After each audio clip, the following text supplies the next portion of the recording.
Hello, I'm Richard Claywell. Welcome back to another episode of Litigation Speaks. Today I want to talk to you about benchmarking and what that's all about, and I want to try to help the attorneys that are listening better understand what they're doing in a deposition when they're talking about a company-specific risk. So, what is benchmarking? Benchmarking is where you use different data sources that are out there, and there's just a number of them that we can use. Try to find out what's happening with the databases that are in fact being used. I say that because there's one out there that what they do is a reverse regression on the data set that they use, so it doesn't really show you any trends that are going on. So inquire about that to find out what's going on. The benchmarking shows us the different ratios. Typically is the lower quartile, the median, or it's not quite an average, but that's the way people interpret that, and the upper quartile. So what's actually happening in the industry, and where does this particular company fit compared to its competitors that are in the industry? So what will help us determine for the company is the operational efficiency that the particular company has, its financial performance that it's actually doing, and its competitive positioning. So that's important. And I'm going to cut to the chase and tell you real quick why that's important. I've been in depositions. I know how they work. Been to a lot of webinars where people talk about how to handle attorneys when they ask the question, well, you've got this company-specific risk of, say, 1.5. Could it be higher? It could. Could it be lower? It could. But what you're doing is you're getting at the very end of the analysis that's over there. If you go back and look at the benchmarking that's there, what you could do, instead of saying, could this number be higher or lower, because obviously they can, but how did you get to that 1.5? That comes back to the benchmarking. Because we're looking at the performance that's out there. How did I determine that number was whatever it happens to be? And that's going to be based upon the benchmarking and the trending that's going on with those different ratios. So from my perspective, I think you'll answer asking the wrong questions. You're not approaching it to where you can actually get to the foundation of what's going on and really understand what's happening and see if the expert has done the work that they're really supposed to be doing. We'll talk a little bit about trending. Trending is what's happening with the ratios. Are they going up? Are they going down? Are they fairly level? What's actually happening with that? The importance of that is, depending on the types of ratios, they could be going up, which is good. Some of the financial ratios, if they go down, it's good. So you've got to understand which one of those two that you're dealing with and see what those trends are. If I'm fluctuating all throughout the lower, median, and upper quartile data that's just all over the place, it really is very unstable, higher risk. So, in my company-specific risk, if I'm looking at a ratio that's got all that fluctuation in it, that's going to give me a higher number. So could it be 1.5? Could it be 1.2? It could be. Well, why is it that it could be? Well, now I can take you back to the trending and the benchmarking and show you how that number is fluctuating. If it's not fluctuating, then in theory, the company-specific risk should be lower. So that's something to think about when you're trying to do a deposition to understand what that is. In a business cycle is considered to be 5 to 7 years. You want to look at those trends in the benchmarking over a historical period. What's actually going on with those? I was actually working on a case a couple years ago, I guess now, and was trying to get information, and the opposing attorney did not want to give me any information whatsoever. I mean, it's not partial, just he didn't want to give me anything. So we had a hearing in court on that, and we were talking about a business cycle and how much information we needed to have. And we went back and forth, basically the same thing over and over and over again. And the judge finally said, I want to see the attorneys in my chambers, which is fine. So they go back. The attorney I was working for come out and said, we're done for the day. Go ahead and go back to your office and we'll talk about the case later. The judge could not understand why I needed more information than just 1 year's of financial statements, saying that it's virtually impossible to value a company with just 1 year's of financial statements when they have multiple years of history. So the judge does not understand benchmarking. He did not understand benchmarking. He didn't understand trending. He didn't understand the comparison to the actual performance of the company to the industry. So I point that out so that you need to be aware of that, and that's why we're looking for the information. These ratios and the benchmarking will help us understand the growth that the company has. When we look at the growth, one of the things we want to take a look at is the revenues are growing at X%. What about the expenses? Are they growing at X% also? Or are the expenses year to year to year growing faster than the revenues are? Depending on what that is and how long that happens, that could be very detrimental to the company, which means the owners don't have control of what's actually going on with their operating expenses and their operations. The operations are probably going down, so that is something to think about.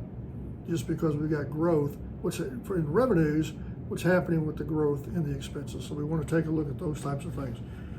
The benchmarking will help us do that. If you as the attorney ask the right questions, you can find out how are those expenses performing with the growth and the revenues that we have. Both of those are important. And I've been doing this type of work for about 40 years. I've never been asked that question, and that's the meat of the problem. When we use a market approach, the benchmarking will tell us the performance of the particular company and where it's at in comparison to the other companies that are out there that are competitors and our peer groups. When we look at that, that's going to tell us where we are positioned within our peer group, which helps us assess the risk, which gets back into the company-specific risk. So this is something that we as experts are looking at, that the attorneys aren't asking us any questions about it whatsoever. So again, when you ask the question, could this number be greater than 1.5? Sure, it could be. And why and how is that? Now let's go back and talk about the benchmarking. So you may want to talk about the benchmarking first, you may want to talk about it last, but I've never been asked about the benchmarking. This also, when you do the benchmarking, the studies that are out there will break out the industry by revenue size. So we can get, say, from 0 to $500,000 in revenues, get from 500 to $1 million or $2 million, get from $1 million or $2 million to 3 to 5, and it graduates up. So we can find where our company that we're valuing fits into the peer group, which is more aligned with the revenue sizes that we have, which will help us better understand the risk that this particular company has based upon the benchmarking and based upon the trending that it is doing.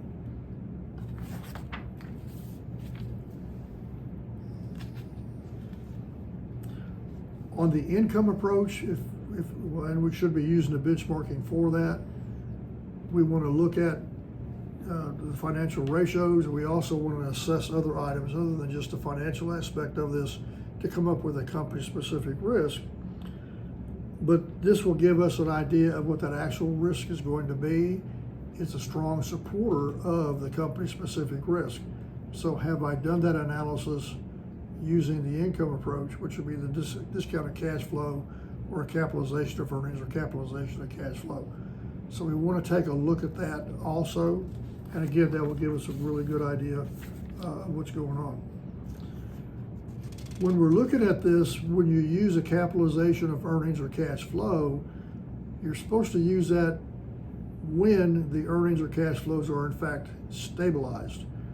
So if you've got a lot of fluctuation in there, then the cash flows, the earnings are not stabilized yet. So you should use a discounted cash flow.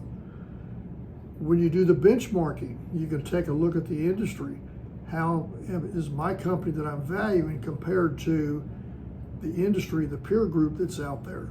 So it gives me some idea of whether or not it may or may not be stabilized.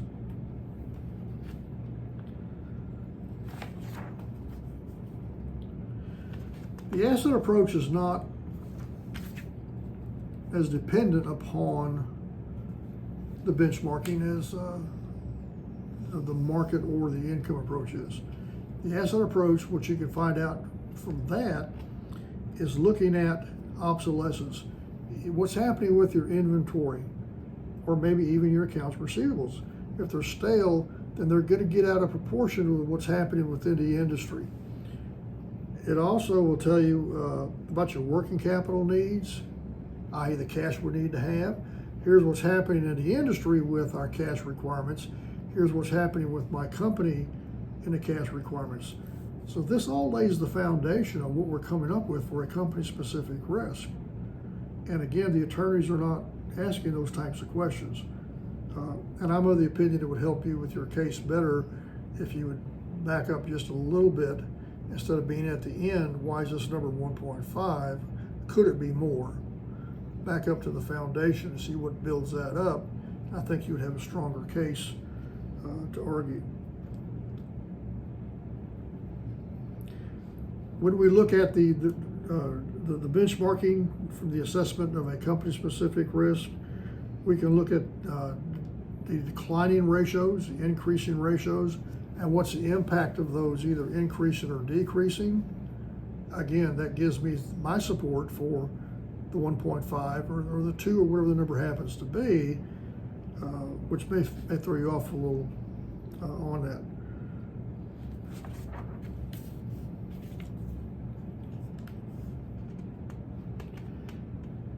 When you do the benchmarking, and I mentioned a while ago that you need to use a business cycle. If you use just 1 year, like this judge wanted me to use with just 1 year, and by the way, shortly after the hearing was over with, and this was for a divorce case, the husband filed for bankruptcy, and I have not been involved with it since then. But that trending that's out there, what is happening compared to the peer group? So for example, if the company we're valuing is in the median, kind of think of that as the average, not quite true, but think of it as the average. If I fluctuate around the average and I stay around that average for the, say, 3, 4, 5, 10 years, wherever it happens to be, it's going to be an average risk. Now, if it starts to go up real high, depending on whether the ratio should be going up or down to show an improvement, if it starts to go up and get into an upper quartile area, then it's going to be a lesser risk. So that's going to fluctuate. Could it be 1.5? Could it be 2? So if it's fluctuating here, and in my opinion, I think it's 1.5, for example, because it stays right around what the median is. Could it be 2? Sure, could be. Because it's fluctuating and going up to the 2, and it could be fluctuating going down to where it's 1. So could it? Sure. And there's your answer to why I picked 1.5, but it could be one of those others. So you, in my opinion, you really haven't accomplished anything except get the answer that, yeah, it could change, but you don't know why it could change. So get back into the benchmarking and the trending analysis. And I think that'll help you with your cases.